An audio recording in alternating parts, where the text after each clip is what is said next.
दिसंबर 1979 में Soviet union ने Asia के गरीब तरीन मुल्क पर हमला कर दिया, लेकिन आखिरकार शिकस्त खाई। फिर 2001 में अमेरिका ने हमला किया और वो भी अब शिकस्त के करीब पहुंच चुका है और तालिबान के पांव पकड़ रहा है कि उसे अफगानिस्तान से बाइज्जत निकलने दिया जाए। अब भी अफगानिस्तान के 70% इलाके पर तालिबान का कंट्रोल है। सबसे पहले हमें तालिबान की तारीख पर एक नज़र दौड़ानी होगी। उनका एक सो कॉल्ड धड़ा है जो कि TTP कहलाता है, यानी तहरीक तालिबान पाकिस्तान, जो कि पाकिस्तान आर्मी के खिलाफ नबर्द आजमा है, जिसके बारे में अजीत डोवल ने कहा है कि हम उन्हें पैसे देकर पाकिस्तान के खिलाफ इस्तेमाल कर रहे हैं। दूसरा धड़ा मुल्ला उमर के तालिबान है। अफगानिस्तान शुरू से ही एक जंगज़दा मुल्क था जिसमें मुख्तलिफ कबाइल एक दूसरे से लड़ते रहते। एक मरतबा एक कबीले ने एक मुसलमान औरत की असमत दरी की। वो औरत मुल्ला उमर के पास आई जो इस वक्त एक छोटी सी मस्जिद के इमाम थे। उन्होंने अपने शागिर्दों की मदद से उन मुजरिमों को सरेआम फांसी लगाई और मुआशरे की इस्लाही तहरीक शुरू की। लोग उनकी इस तहरीक से मुतासिर होकर मुल्ला उमर के साथ मिल गए और फिर इस तरह से उन्होंने अफगानिस्तान पर पूरे 4 साल तक हुकूमत की। उनकी तहरीक एक इस्लाही तहरीक थी जो कि आज भी अमेरिका के खिलाफ जारी है। यूं TTP और मुल्ला उमर के तालिबान के दरमियान कोई ताल्लुक सिरे से बनता ही नहीं है। अब हम असल मौजू की तरफ आते हैं। तालिबान के तर्जुमान ज़बीहुल्लाह मुजाहिद ने इंडिया को जंग की धमकी दी है। उन्होंने कहा है कि हिंदुस्तान ने हमेशा अफगानिस्तान में गद्दारों को सपोर्ट किया। उन्होंने कहा कि ईद उल फित्र के बाद से तालिबान हिंदुस्तान से जहाद शुरू करेंगे। उनके इस ऐलान की क्या वजूहात हैं, आइए इनका जायजा लेते हैं। पहली वजह तो यह है कि जब सोवियत यूनियन ने अफगानिस्तान पर हमला किया तो भारत ने सोवियत यूनियन का साथ दिया। इसी तरह अमेरिकन हमले में भी भारत अमेरिका का इत्तेहादी रहा है। दूसरी वजह यह है कि भारत में अक़लियत मुसलमानों पर जो जुल्म के पहाड़ तोड़े जा रहे हैं उनकी नज़ीर मिलना मुश्किल। कश्मीर में लाखों नौजवानों को काबिज़ फोर्सेज ने शहीद कर दिया, लाखों ख़वातीन की असमत दरी की गई और यह सिलसिला आज भी जारी है। आप सल्लल्लाहु अलैहि वसल्लम का एक फरमान आली शान है कि मुसलमान एक जिस्म की मानद हैं। जब जिस्म का एक हिस्सा तकलीफ में हो तो दूसरे हिस्सों में भी दर्द महसूस होता है।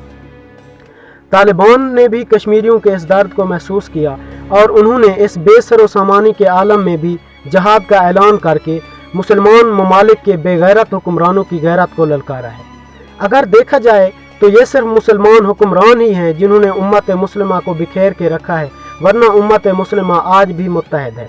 इसका सबूत यह है कि जब अफगानिस्तान में जंग हुई तो चेचनिया, बोस्निया, पाकिस्तान, बांग्लादेश, सऊदी अरब और ईरान से मुसलमान आकर लड़ते रहे और अपनी जानें देकर यह साबित किया उन्होंने कि दरअसल वो और अफगानी एक ही उम्मत हैं और एक ही ख़ानदान की तरह हैं।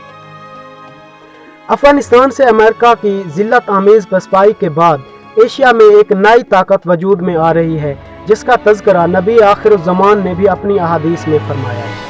ये ताकत उसी इलाके से निकल कर आएगी जिस इलाके से शहाबुद्दीन गौरी, बाबर और महमूद गजनी आए थे और हिंदुस्तान पर हमला किया था। लेकिन अगर जदीद नुक्ता नज़र से देखा जाए तो ये ताकत यानी तालिबान एक आलमी ताकत नज़र नहीं आते, क्योंकि ना तो उनके पास एटम बम है, ना टैंक हैं, ना ही ड्रोन हैं। लेकिन फिर भी उन्होंने साबित किया कि उनके पास जो ताकत मौजूद है और इससे उन सब चीज़ों को शिकस्त दी जा सकती है। आखिर वो ताकत क्या है जिसने वक्त की 2 सुपर ताकतों को धूल चटा दी? ये वही ताकत है जो बदर के मैदान में 313 को 1000 के मुकाबले सफ आरा करती है। ये वही ताकत है जिसने मिस्र में सिर्फ 3000 मुसलमानों को कैसर रोम की 1.5 लाख फौज के सामने ला खड़ा किया। ये ताकत ईमान की ताकत है, खुदा पर यकीन की ताकत है। इन्हीं लोगों के बारे में अल्लामा मोहम्मद इकबाल फरमाते हैं, निकल के सहरा से जिसने रोमा की सल्तनत को उलट दिया था, सुना है ये कुदसियों से मैंने, वो शेर फिर आश्कार होगा। अब हम चलते हैं गज़वा हिंद के बारे में, नबी आखिरुज़्ज़मान की अहादीस मुबारका की बारे में। आप सल्लल्लाहु अलैहि वसल्लम का फरमान आली शान है, एलिया यानी बैतुल मुक़द्दस से एक बादशाह एक लश्कर हिंद की तरफ भेजेगा। वो हिंद को फतह करेंगे, हिंद की सरजमीन को रोंद कर सारा खजाना बैतुल मुक़द्दस ले जाएंगे और हिंद के बादशाहों को जकड़ कर लाएंगे। एक और हदीस में जिक्र है कि जब तुम हिंद के बादशाहों को जकड़ कर लाओगे तो ईसा इब्ने मरियम को अपने दरमियान पाओगे। इस हदीस के मुताबिक फतह हिंद से पहले बैतुल मुक़द्दस फतह होगा। बैतुल मुक़द्दस की फतह के बारे में भी हज़रत सल्लल्लाहु अलैहि वसल्लम का इरशाद गिरामी है कि खरासान से लश्कर निकलेंगे और बैतुल मुक़द्दस को फतह करेंगे। इस वक्त उनके रास्ते में कोई रुकावट ना होगी। याद रहे, खरासान अफगानिस्तान का एक इलाका है, यानी आप सल्लल्लाहु अलैहि वसल्लम ने अफगानिस्तान के मुजाहिदीन को ये बिशारत दी है कि वे बैतुल मुक़द्दस को फतह करेंगे। हमारा ईमान है कि ऐसा होकर रहेगा। अब हिंदुस्तान तो एक जमहूरी मुल्क है, इसमें बादशाहत कैसे कायम होगी? इस सवाल का जवाब तलाश करने के लिए हमें हिंदुस्तान के मौजूदा हालात पर एक नज़र डालनी होगी। हिंदुस्तान की 29 रियासतों में से 50% में आज़ादी की तहरीकें चल रही हैं। हाल ही में भारत में नेशनल सिटीजन एक्ट मंजूर कर लिया गया, जो कि सिर्फ मुसलमानों के खिलाफ बनाया गया और उन्हें ये कहा गया कि वो साबित करें कि वो हिंदुस्तानी शहरी हैं।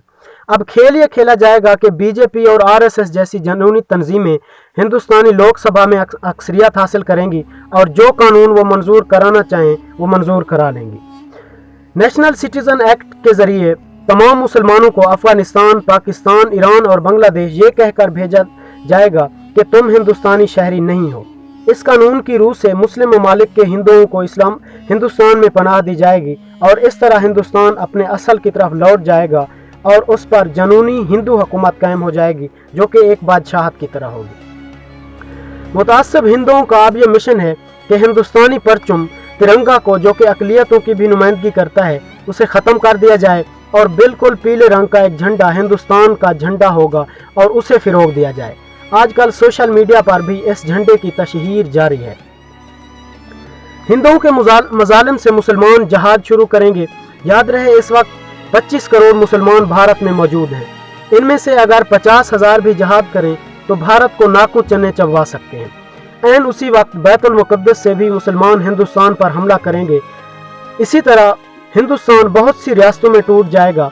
जहाद में शरीक कश्मीरी और दूसरे मुसलमान हिंदू बादशाहों को जकड़ कर बैतुल मुक़द्दस ले आएंगे, जहां पर उस वक्त इमाम मेहदी की खिलाफत कायम होगी। यूं कश्मीरी और हिंदुस्तानी मुसलमानों की मदद से ग़ज़वा हिंद यानी जहाद हिंदुस्तान हर ज़माने में जारी रहेगा, जहां तक कि इमाम मेहदी हिंदुस्तान के टुकड़े टुकड़े कर देंगे। उम्मीद करते हैं कि आज की ये इन्फॉर्मेटिव वीडियो आपको पसंद आई होगी। पसंद आने की सूरत में वीडियो को लाइक करें, दोस्तों के साथ शेयर करें और हमारे चैनल को सब्सक्राइब करना ना भूलिएगा।